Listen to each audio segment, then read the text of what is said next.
शंकर महाराज से कहती कि तुम हरदम ये क्या रटते रहते हो नाम को, मेरे को भी बताओ इसके बारे में। तो बाबा भोलेनाथ एक ऐसी जगह पे लेके जाते पार्वती को कि जहां पे दूर दूर तक कोई नहीं था, उसको ब्रह्म कथा का ज्ञान कराने के लिए लेके जाते हैं। आइए उस समय की बात है, किस प्रकार से क्या लिखा है, क्या बताया है, सुनिए।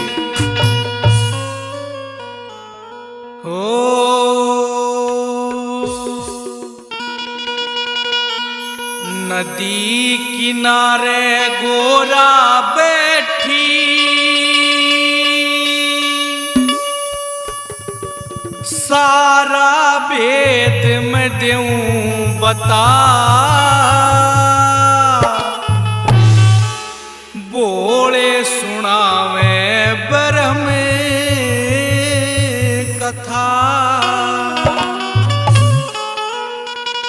हेर नदी किनारे गोरा बैठी, सारा भेद मैं दूं बता, बोला सुनावे ब्रह्म कथा। नदी किनारे गोरा बैठी, सारा भेद मैं दूं बता, बोला सुनावे ब्रह्म कथा। किनारे गोरा बैठी, सारा भेद मैं दूं बता, बोला सुनावे अमर कथा।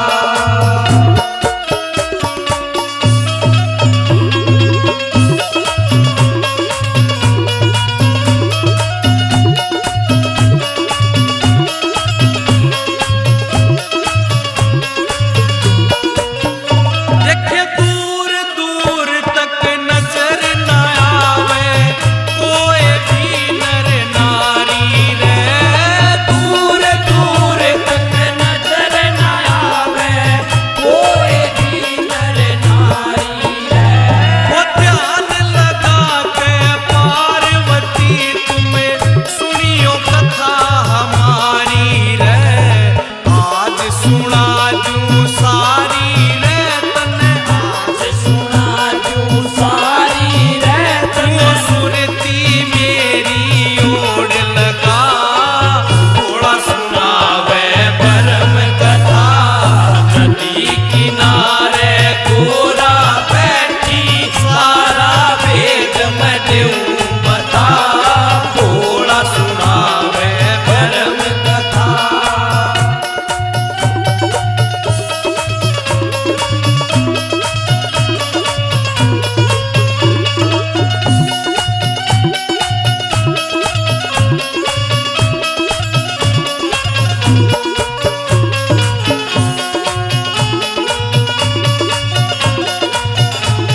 और जहां पर वो कथा सुनाई जा रही थी, उस समुद्र के किनारे एक मछली भी अपना जीवन व्यतीत कर रही थी। वो मछली के कानों में भी वे मंत्र जा रहे थे।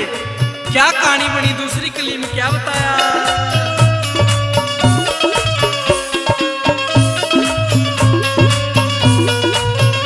ये धरती ऊपर बैठ के ने शिव जी कथा सुना रहे थे। धरती ऊपर बैठ के ने शिव जी कथा सुना रहे थे। मंत्र सारे मछली माँ के कानों में भी जा रहे थे। ब्रह्म ज्ञान तो मछली सुनेगी, ब्रह्म ज्ञान तो मछली सुनेगी, गोरा खागी बुरी कथा, भोला सुनावे ब्रह्म कथा। नदी किनारे गोरा बैठी, सारा भेद मैं दूं बता, भोला सुनावे ब्रह्म कथा।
गे सारिया, शिव जी समझ गे सारिया, विष्णु ने लीला दी रचा, थोड़ा सुनावे अलग कथा।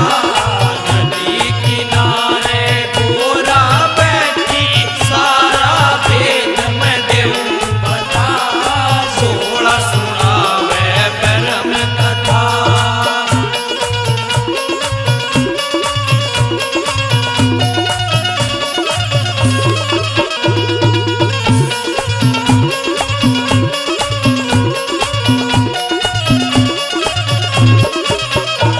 वो नाथ पंथ की बेल चलाई, विष्णु माया धारी ने, नाथ पंथ की बेल चलाई, विष्णु माया धारी ने।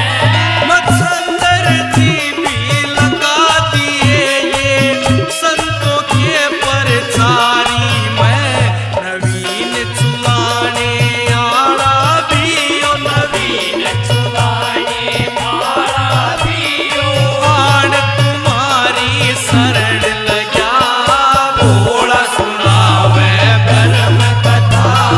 नदी किनारे गोरा बैठी, सारा वेद मैं देऊं बता। थोड़ा सुनावे अमर कथा। नदी किनारे गोरा बैठी, सारा वेद मैं देऊं बता। थोड़ा सुनावे परम कथा।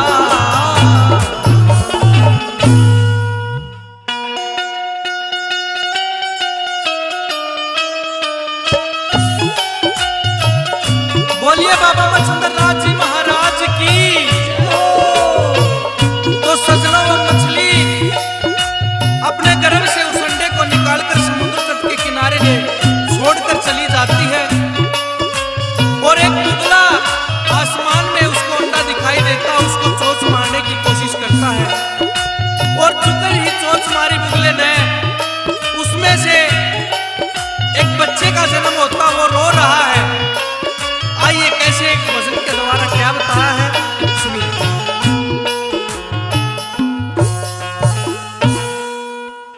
लेवयो बुगला उडारी रैने,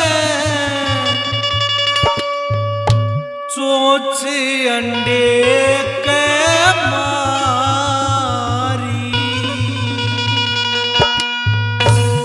लेवयो बुगला उडारी रैने, चोंच अंडे के मारी।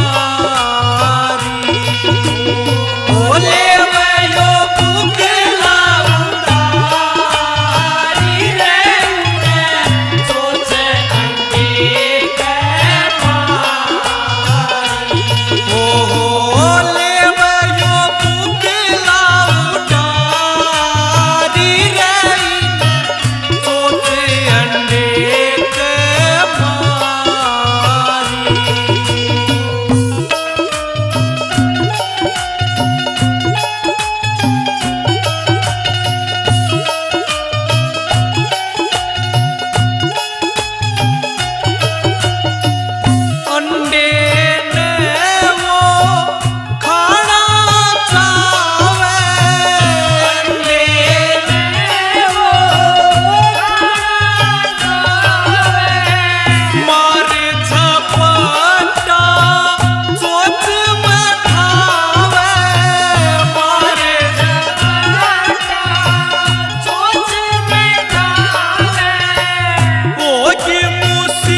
भगवान के करने के उसके घर में भी कोई संतान नहीं थी।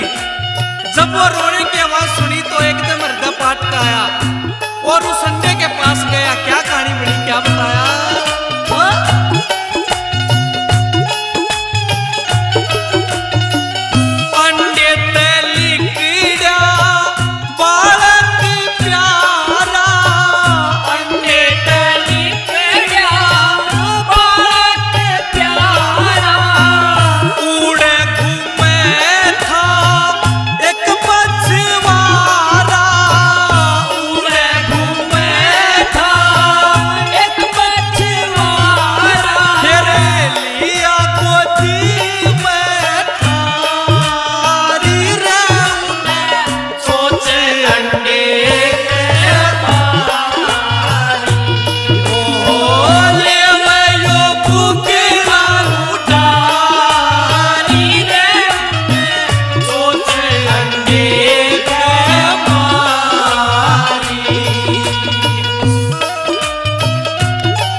बोलिए बाबा मछुंदर नाथ जी महाराज की। तो सजनों, बाबा मछुंदर नाथ बंगाल की दारा नगरी की ओर हो लेते हैं और जाके नगरी में अलग जगा देते हैं। तो आइए सरस्वती ब्राह्मणी के दरवाजे पर अलग जगाते हैं। इस प्रकार से क्या बात हुई, कैसे साधु ने अलग जगाई, क्या बता सुनिए।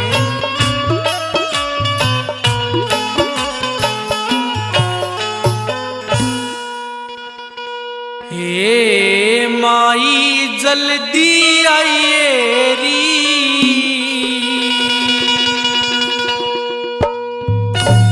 हे तेरे द्वारे साधु आया,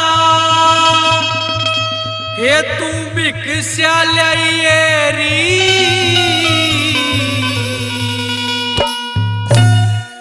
हे माई जल्दी आइए री,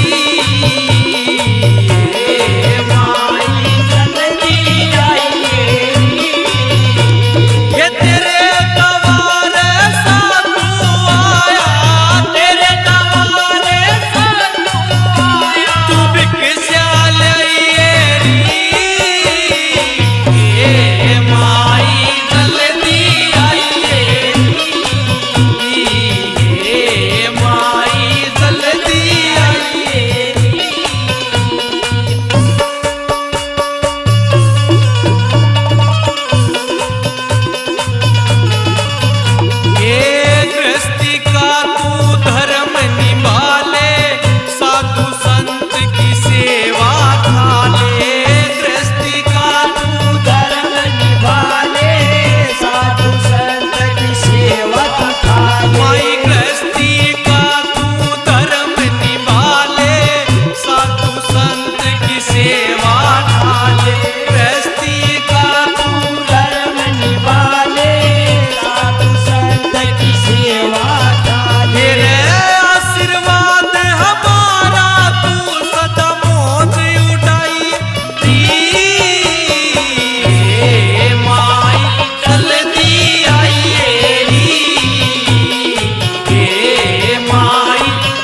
की आस लगाई, तेरे द्वारे अलख जगाई, उन्हें भोजन की आस लगाई। तेरे द्वारे अलख जगाई, मन भोजन की आस लगाई। तेरे द्वारे अलख जगाई, उन्हें भोजन की आस लगाई। ये साधु संत मुसाफिर कनक दे नाक चढ़ाइए, हे माई जल्दी आइए री, हे माई जल्दी आइए री।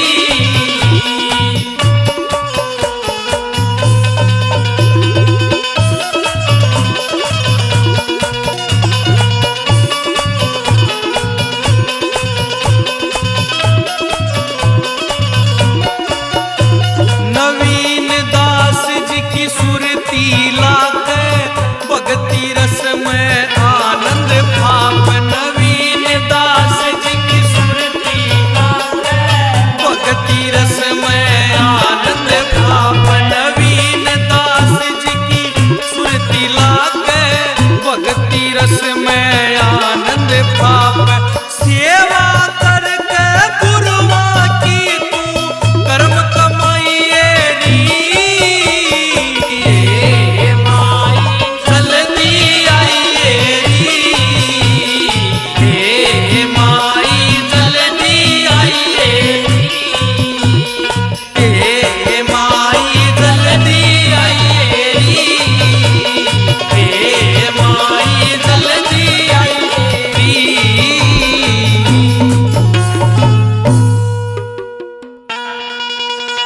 बोलिए बाबा मच्छिंद्रनाथ जी महाराज की जय हो। कर मुझ दुखिया का ख्याल हो बाबा, मेरी सुनी गोदी दे देख लाल हो बाबा, मेरी सुनी गोदी दे देख लाल हो बाबा। वो करे मुझ दुखिया का ख्याल हो बाबा, करे मुझे दुखिया का ख्याल हो बाबा, मेरी सुनी गोदी दे देख लाल हो बाबा, मेरी सुनी गोदी दे दे एक लाल हो बाबा।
बाबा गुरु गोरखनाथ जी महाराज की जय हो। ओ धूणे पे चिमटा बजावे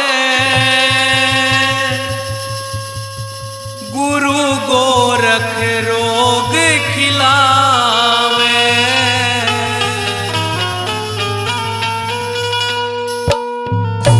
रधूणे पे चिमटा बजावे गुरु गोरख रोग खिलावे। धूणे पे चिमटा बाजे गुरु गोरख रोग खिलावे। रधूणे पे चिमटा बजावे गुरु गोरख रोग खिलावे।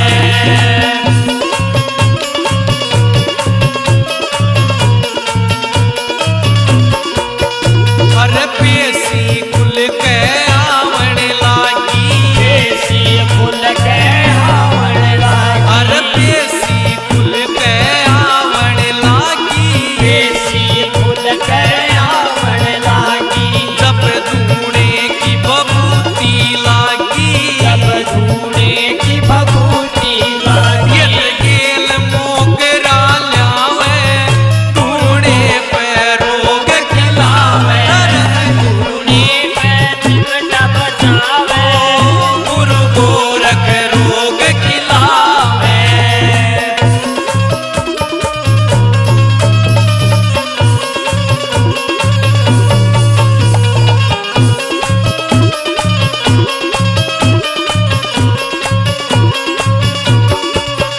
अरे अपरम पार नाथ की माया, परम पारनाथ की माया। अपरम पार नाथ की माया।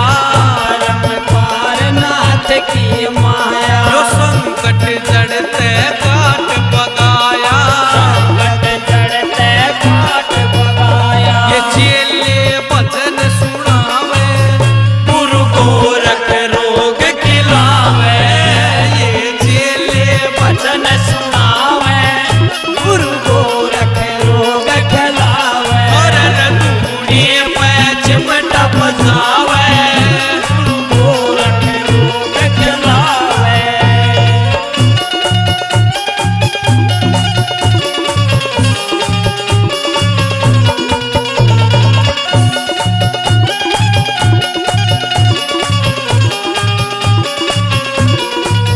फिर धूणा चेतन 24 घंटे, चेतन 24 घंटे।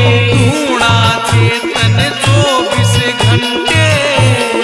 चेतन 24 घंटे। अरे बाजे से डेरू के डंके, जैसे गैरू के डंके। समये ताल लगावे गुरु गोरख रोग खिलावे। धूणे पर चिमटा बजावे गुरु गोरख रोग खिलावे।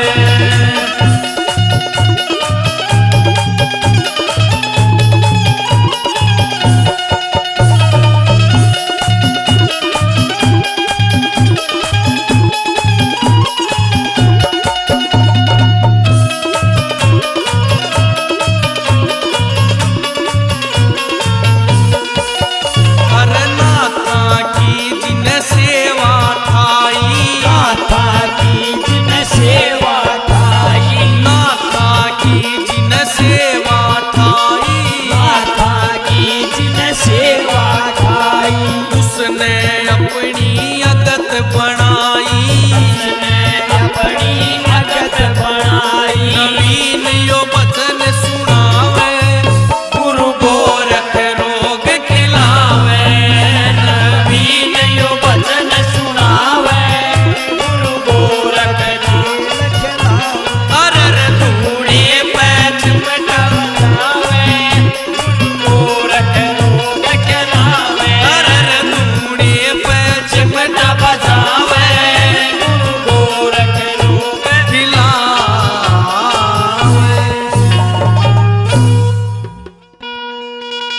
बोलिए बाबा गुरु गोरखनाथ जी महाराज की जय हो।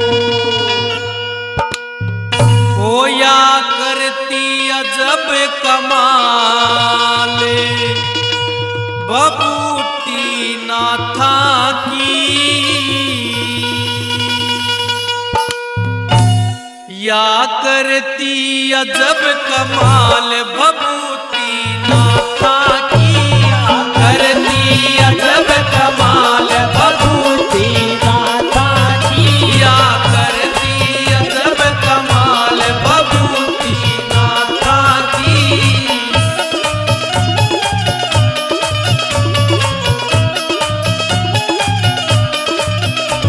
वो तो ढूंढे की सेवा कर ले, जो ढूंढे की सेवा कर ले, जो ढूंढे की सेवा कर ले, ढूंढे की सेवा कर ले, गोरख सारे रोग न हर ले, गोरख सारे रोग न हर ले, यो काटे आड़ जंजाल भभूति नाथा की, यो काटे आड़ जंजाल भभूति नाथा की, या करती अजब कमाल।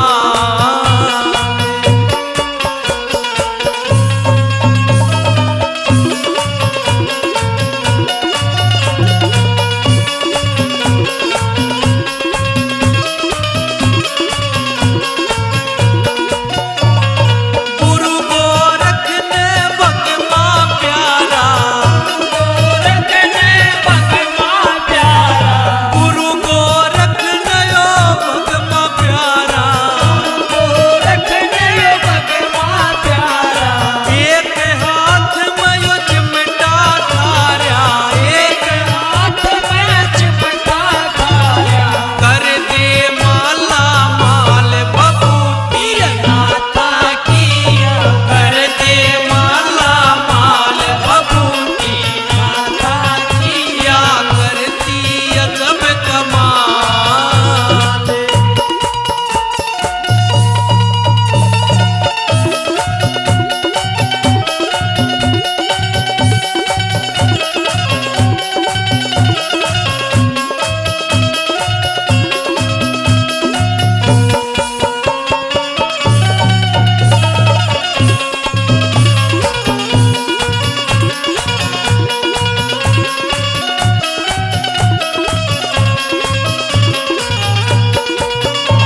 वो जो ढूंढे की भभूति चाटे, ढूंढे की भभूति चाटे, जो ढूंढे की भभूति चाटे, ढूंढे की भभूति चाटे, पांचन ते भी खुशियां बाटे, पांचन से भी खुशियां बाटे, ओ जा घर में लाल भभूति नाथा की, ओ जा घर में लाल भभूति नाथा की, या करती अजब कमाल।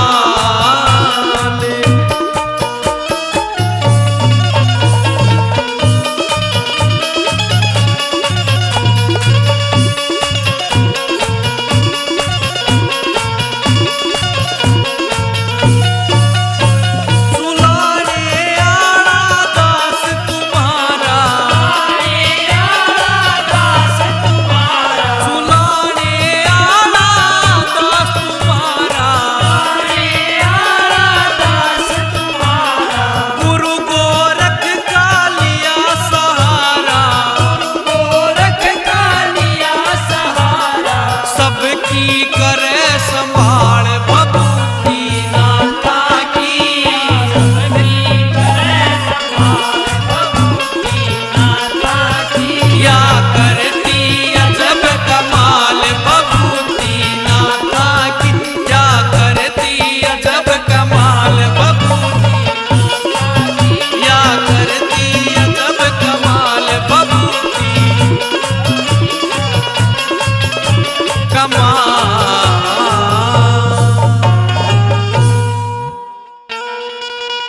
बोलिए गुरु गोरखनाथ जी महाराज की जय हो।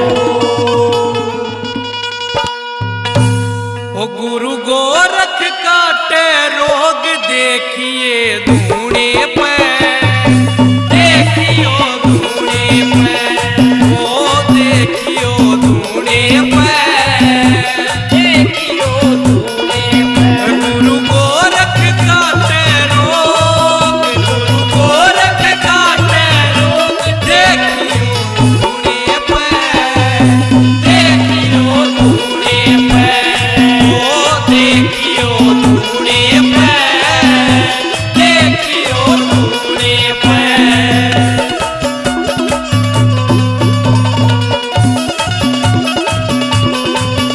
अरे गोरख का धूना लागेगा, गोरख का धूना लागेगा, भाई गोरख का धूना लागेगा, गोरख का धूना लागेगा, रोगा ने जड़ते काटेगा, रोगा ने जड़ते काटेगा, रोगा ने जड़ते काटेगा, रोगा ने जड़ते काटेगा। ये खड़े लखावे लोग, ये खड़े रखावे लोग, देखियो धूने पे, देखियो धूने पे, ओ देखियो धूने पे, देखियो धूने पे।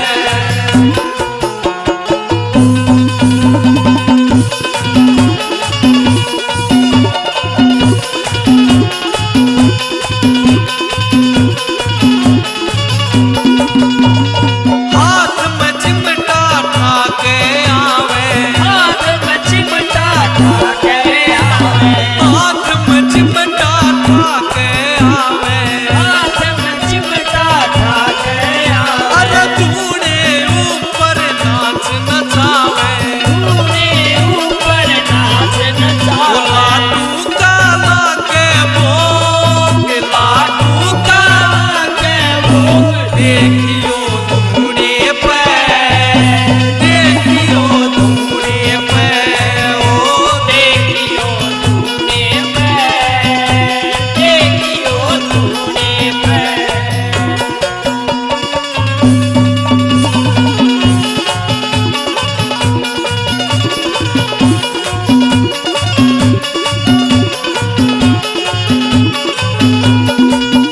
तेरा संकट की ना पार बसावे, संकट की ना पार बसावे, संकट की ना पार बसावे, संकट की ना पार बसावे, हाथ में मोग रखा के लावे, हाथ में मोग रखा के लावे, हाथ में मोग रखा के लावे, हाथ में मोग रखा के लावे। फिर चले नाथ के योग, फिर चले नाथ के योग, देखियो धूने पे, देखियो धूने पे, ओ देखियो धूने पे, देखियो धूने पे।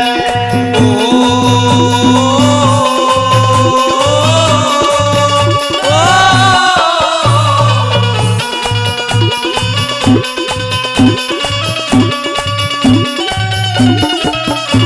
सुलाने आला तने मनावे, लाने आला तने मनावे, सुलाने आला तने मनावे,